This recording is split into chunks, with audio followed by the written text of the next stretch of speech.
En attendant d'avoir un créneau pour aller se faire vacciner contre le monkeypox et pour en savoir un petit peu plus sur cette maladie mystérieuse dont on entend beaucoup parler sans vraiment savoir exactement qu'est-ce que c'est, on vous propose une petite vidéo mémo pour en savoir plus sur ce qu'on appelle la raviole du singe, la variole du singe. Pour faire cette vidéo, on n'a pas inventé, on est allé récupérer les informations proposées par l'OMS, l'Organisation mondiale de la santé, et par Santé publique France. Et d'ailleurs, SexoSafe distribue ce super petit document qui est un super mémo bien écrit, assez succinct et assez pratique. On le distribue, nous, et il y a d'autres assos qui le distribuent. Si jamais vous voulez l'avoir, vous nous faites un petit DM et on peut vous l'envoyer en PDF. Et donc c'est parti pour faire un petit point sur la variole du singe en 7 questions. Alors qu'est-ce que c'est ? Eh bien déjà, c'est un virus. Il a été découvert en 1958 dans une animalerie à Copenhague, au Danemark. C'était des singes qui présentaient des lésions cutanées semblables à ceux de la variole. Alors comme c'était sur des singes, on l'appelait la variole du singe, mais en fait, en vérité, ce virus circule plus chez les rongeurs et les écureuils que véritablement sur les singes. Le premier cas de transmission à l'humain a été détecté en 1970 chez un enfant en Afrique centrale. Et depuis, la variole du singe a causé plusieurs épidémies un petit peu partout dans le monde, mais elle est endémique dans 2 régions d'Afrique, avec 2 souches identifiées, une en Afrique de l'Ouest et une en Afrique centrale. Alors endémique, ça veut dire que le virus est présent partout, tout le temps. Ça fait quoi? Les symptômes de la variole du singe sont des boutons sur le visage, sur le sexe, sur les paumes des mains, les plantes des pieds, la zone périanale, que j'appelle le tour du périph', et sur le torse. De la fièvre avec des maux de tête assez intenses, une très grosse fatigue, des douleurs musculaires et anales très intenses et très violentes, et des ganglions enflés et douloureux au niveau du cou et dans le pli de l'aine. En général, les symptômes disparaissent d'eux-mêmes au bout de quelques semaines. Il n'y a pas de traitement contre cette maladie, à part prendre un petit peu de paracétamol pour apaiser la douleur. Est-ce que c'est grave ?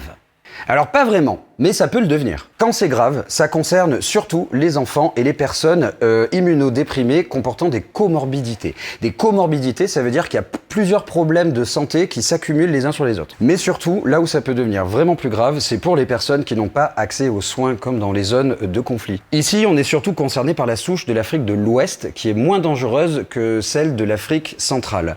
La mortalité se situe autour de 3%. On compte aujourd'hui 2 morts en Europe, donc pour la question « Est-ce que c'est grave dans notre société où l'accès aux soins est facile ?» Non, pas vraiment. Comment est-ce que ça s'attrape ?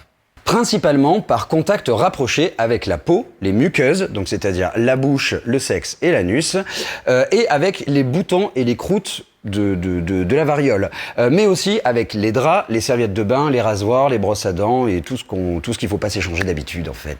Est-ce que c'est une infection sexuellement transmissible ? Non. La contamination se passe lors de rapports rapprochés et prolongés, comme par exemple un face-à-face un petit peu long, un contact physique qui va un petit peu durer, et des échanges de salive par postillon, par exemple.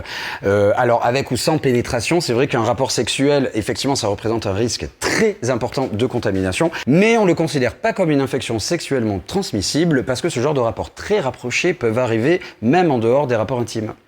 Pourquoi dit-on que les hommes gays et bisexuels sont davantage touchés ? Alors déjà, il faut comprendre un truc qui est très important. Cibler une communauté, ce n'est pas la même chose que cibler des comportements.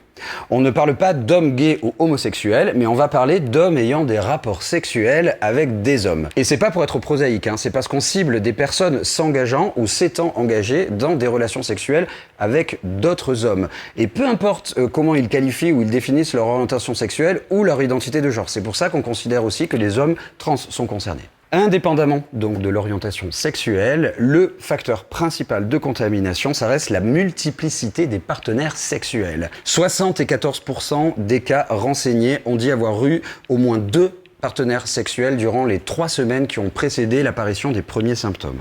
Et enfin, il faut garder en tête que les chiffres de Santé publique France sur les contaminations sont forcément incomplets. Parce qu'il faut savoir qu'en fait, ce virus se comporte comme un grand imitateur d'autres maladies comme l'herpès ou encore la syphilis.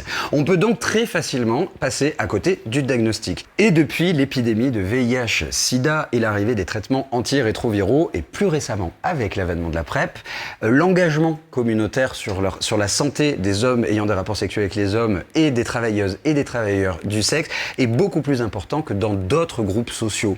C'est vrai que les HSH et les TDS se font bien davantage dépister, ont un meilleur suivi médical et sont donc pour le moment surreprésentés. Mais ça ne veut pas dire que ce sont les seuls concernés.